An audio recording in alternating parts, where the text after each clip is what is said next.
May paparating na bagyo ngayon kaya kailangan natin mag-ayos. So medyo nabisihan lang kaya hindi niya asikaso agad. Kasi ito yung gilid ng bahay namin. Na ano ng baha. Ay ng tubig ng ulan. Nahahagip ng ulan. Pagka ang ulan pa ganon. Yan. Dati kasi hanggang dito lang yan. Kaya nasira na yung ano. Yung nasa unahan na to. Kaya tinanggal ko siya dito, tapos in-adjust ko pataas. Mahaba pa naman yung dulo niya. Kaya, yan. Sa mga hindi pa po nakakapaghanda dyan sa paparating na bagyo, maghanda na po tayo. Pinaka-importante sa lahat, mag-pray tayo. Na ingatan tayo ng ating Panginoon. Kasi hindi naman natin maiiwasan yung bagyo. Talagang taon-taon naman dumadating yan. Pero, dahil maaga naman nag-aanunsyo ang gobyerno natin na maghanda. So ngayon dapat bago pa lang dumating nakapaghanda na tayo. Ngayon hindi kami nakapaghanda masyado dahil medyo nabisihan tayo ngayon. Pero okay lang naman kasi ito lang naman yung naging namin. Tsaka yung tulo ng bubong namin hindi talaga matrace kung saan banda kaya mahirap hanapin. Kaya ito nag-ano pa lang kami. Pero okay na to kasi ilalak ko na lang naman to. Ito yung sumigilid eh. Parang pinakabodega to ng bahay namin. Ito yung pinakabodega ng bahay namin. Kaya maraming nakatambak dito.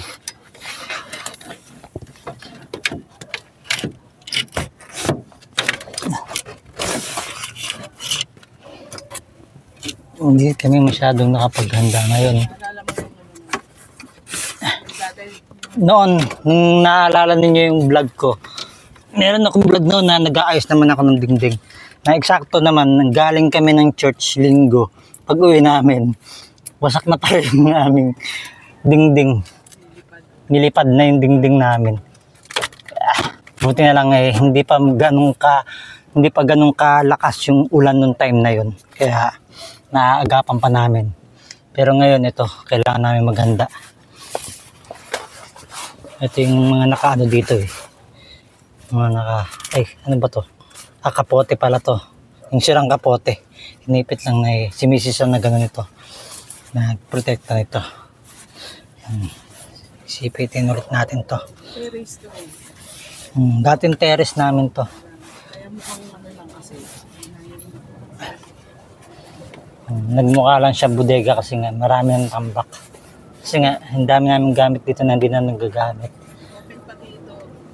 Open to nun. Dito kami nagpapahangin minsan lalo si nanay tsaka si papa. Yan ang labas. May dumaan ng aeroplano. Daanan kasi na ano to, hallway ng ano to. Yung lugar namin, hallway ng ano to. Hallway ng Philippines. So ilatas, hindi na, okay na to, no? May protektado naman dito. Ikad dito. Tanggal lahat yan. Pag tag-araw, ano to, open to. Kasi malakas ang hangin dito. Yun, kasi walang masyadong bahay dito na nakaharang, kaya yung hangin pasok.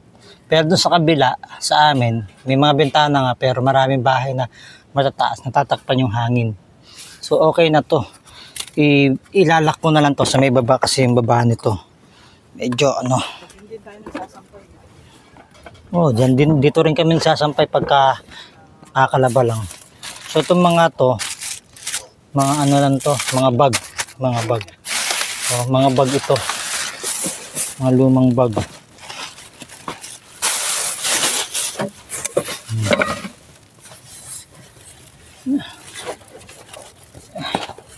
Ayan, nakuha ko na yung dulo. Kailangan ko lang ito i-fix dito. Buti na lang meron kami nito. Yung ano, yung gantaker.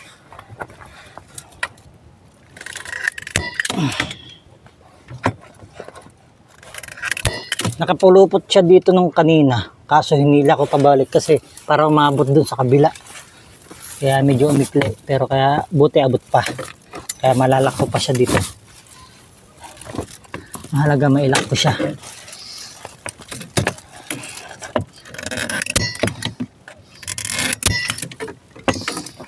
Matibay ito kasi hindi naman ito basta-basta nabubunot. Basta naipit lang na maayos yun.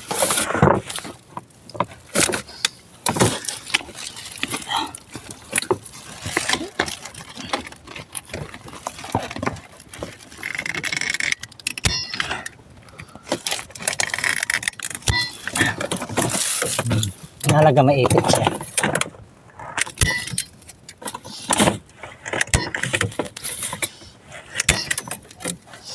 Okay na yan, matibay na yan.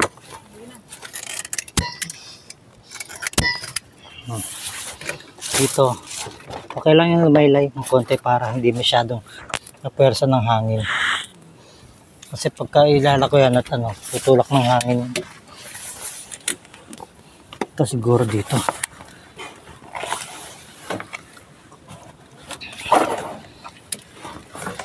Ilala ko na lang dito.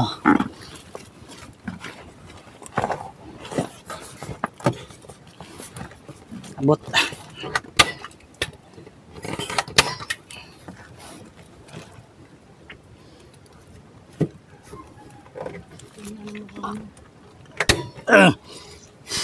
Bigat.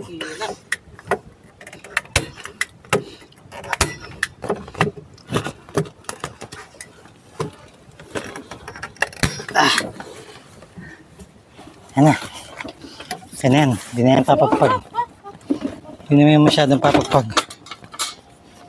Yan na. Done. Done it.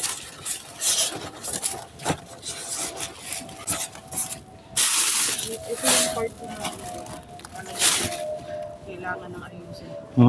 Kasi Sa kakabagyo. kakabagyo. Sisira. So, marami kami nakatambak dito na yung mga lumang gamit. At tinampak na ito.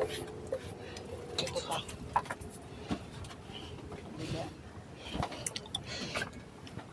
Dito yung mga tulo, yung mga bubong namin na mga kisame namin na tumutulo dito kaya may nakasahod dito eh. So wala pa kaming ng yero. Pamalit ng yero. Medyo mahal kasi ang yero ngayon. Kahit second hand na yero, medyo may pagkamahal pa. Pero pag nakaluwag-luwag, papalitan namin yung yero nito. Para matanggal na namin to kasi may mga to eh. Ano yun? Matatigas? Tubig. Mamaya pag Ito okay naman na dito. Kasi ready na kami dito. May daanan kasi kami dito doon sa papuntang bubong. Pero lahat natapalan ko na lahat ng mga possible na butas ng bubong. Dito ako dumaan. Hindi ito. Ayun, may block na yun. Pero hindi ko sigurado kung may tutulo pa pag malakas ang ulan. Kasi pag malakas, saka parang namin na pag mahina naman yung ulan, hindi naman sobrang malakas. Hindi tumutulo agad. Hindi agad tumutulo. Yan. Kaya sa mga kababayan natin dyan, sa mga followers natin, always pray po tayo sa mga nangyayari sa ating bansa. Lalo na ngayon may bagyo. Kapag ka malakas ang ulan at maraming tubig ang dala ng bagyo, nagkakaroon ng baha dito, pero pagka yung baha, maabot na dun sa court at tipong tataas pa, yung mga motor dun inilalagay sa sa stage. Dun sa stage na yan. Yun, may blue. Yan, yung smell tay-tay sa Chabayabas. Kulay blue. Oh, yung may kulay blue na stage na yan. Diyan inilalagay lahat ng mga motor kasi marami nakaparada motor diyan. So, ingat po tayo lahat mga kapatid. So, pray po tayo. Huwag po natin kalilimutan mag-pray na ingatan tayo ng ating Panginoon. Hindi natin mapipigilan yan yung mga ganyang sitwasyon. May bagyo, may mga kalamidad sa na dumadaan dito sa Pilipinas. Ganun din sa buhay natin, may mga kalamidad tayo sa buhay, pero pag meron tayong Diyos sa puso natin, meron tayong Diyos na pinananampalatayanan, magiging kampante pa rin tayo. Kaya pray lang tayo, mga kababayan. So yun lang. So sana po ay dalangin ko po na naingatan tayong lahat ng ating Panginoon. So sa ngayon, I am ready po muna tayo. Kaya kung may mga gagawin pa kayo, gawin nyo na po. Maraming pong salamat sa inyo. At keep safe everyone. Bye-bye.